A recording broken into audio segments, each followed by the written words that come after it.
Continuamos con La Noche.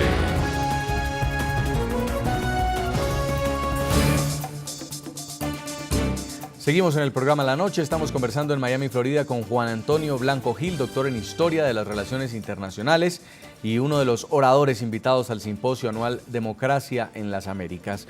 Quiero preguntarle también por la situación de Venezuela con Estados Unidos. Estamos en el momento en que los republicanos logran el control de las dos cámaras y son justamente los republicanos, como el señor Marco Rubio, con el que hablábamos aquí más temprano en el programa La Noche, los que están impulsando unas sanciones para los funcionarios chavistas que están señalados de cometer violaciones a los derechos humanos. ¿Qué cree usted que venga ahora de Washington para Caracas en estos últimos 2 años al menos que quedan de gobierno de Barack Obama?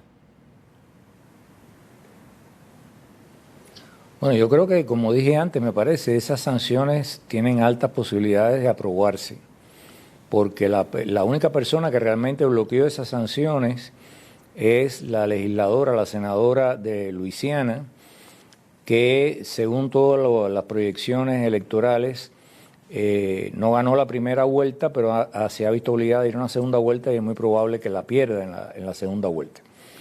Si eso ocurre, si ella pierde ese escaño, lo cual parece muy probable según las encuestas y los pronósticos, en ese caso es casi seguro que ese proyecto de ley se va a aprobar.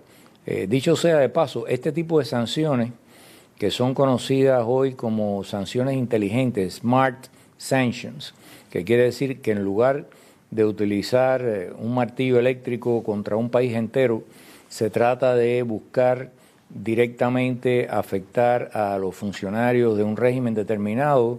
Fue primero desarrollado por los países de la Unión Europea contra ciertos dictadores en África y le bloqueaban las visas a sus representantes, etcétera.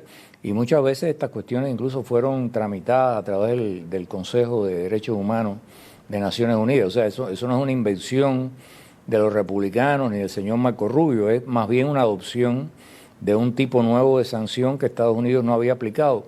Estados Unidos generalmente ha aplicado sanciones de espectro general.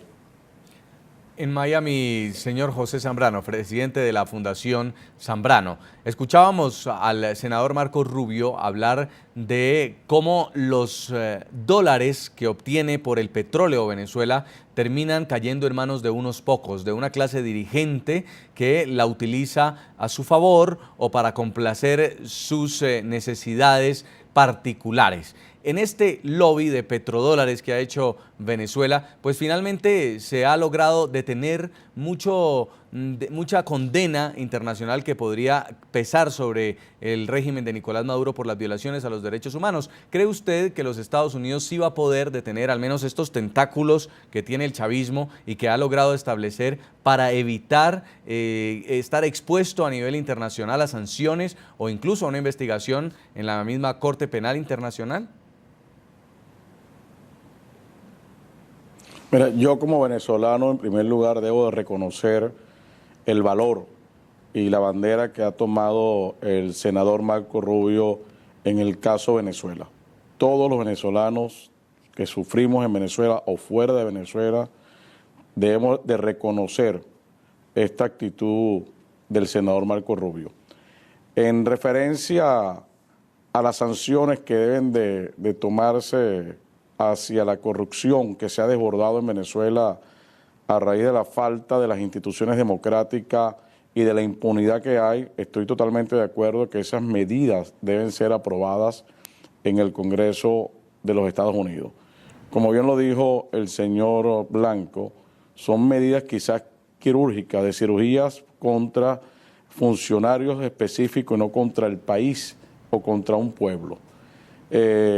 Si tú me preguntas a mí cómo yo vería el caso Venezuela desde Estados Unidos, te puedo referir por lo menos en la violación de los derechos humanos. En los últimos 12 años hay más de 200.000 muertos en mi país. En 36 años de la Guerra Civil de Centroamérica, las cifras fueron 330.000 muertos. ¿Cómo consideras tú que debe ser la postura de un país como Estados Unidos, defensor de libertades y de democracia, hacia Venezuela, con una cifra tan alarmante como esta, y que no es una cifra especulativa, que es real y que quizás hay más víctimas. Entonces, yo creo que la postura no solamente de Estados Unidos, un país como Brasil, tan importante en la parte sur del hemisferio, debe de tener una posición política diferente en este momento hacia Venezuela. Por ahorita hay una posición de conchupancia o de compadrazgo, quizás por intereses económicos entre ambos países. Pero Brasil debería, Sí. ese gran gigante de Sudamérica, levantar la voz en contra también de lo que está sucediendo en un país como Venezuela y Cuba. No dejemos esto solamente en manos de Estados Unidos. ¿Esperamos ayuda internacional? Sí. ¿Esperamos reacción internacional? Sí. Pero también entendamos que América no es solamente Estados Unidos. Tenemos países importantes en el continente: Brasil, México, Colombia, Chile. Necesitamos también escuchar la voz y la actitud de denuncia de estos países sobre lo que sucede hoy, que es público y notorio en Venezuela y en Cuba. Son las conclusiones de lo que se ha debatido este jueves y este viernes en el tercer simposio Democracia en las Américas en Miami, Florida. Quiero darle las gracias, señor José Zambrano, presidente de la Fundación Zambrano, la organización que ha promovido este simposio, por habernos acompañado aquí en el programa La Noche. Muy amable. Y también en Miami, Florida, Juan Antonio Blanco Gil, doctor en Historia de Relaciones Internacionales y uno de los oradores invitados al simposio anual Democracia en las Américas. A ustedes, muchísimas gracias. Y a todos nuestros televidentes los invito a que nos envíen sus comentarios a www.ntn24.com. Pueden seguirnos escribiendo en Twitter, @NTN24, @SegurizatyNTN24, @Jason Calderón y @LaNocheNTN24. La noche seguirá encendiendo las luces para que usted vea el punto clave de la noticia. A todos que pasen muy buena noche.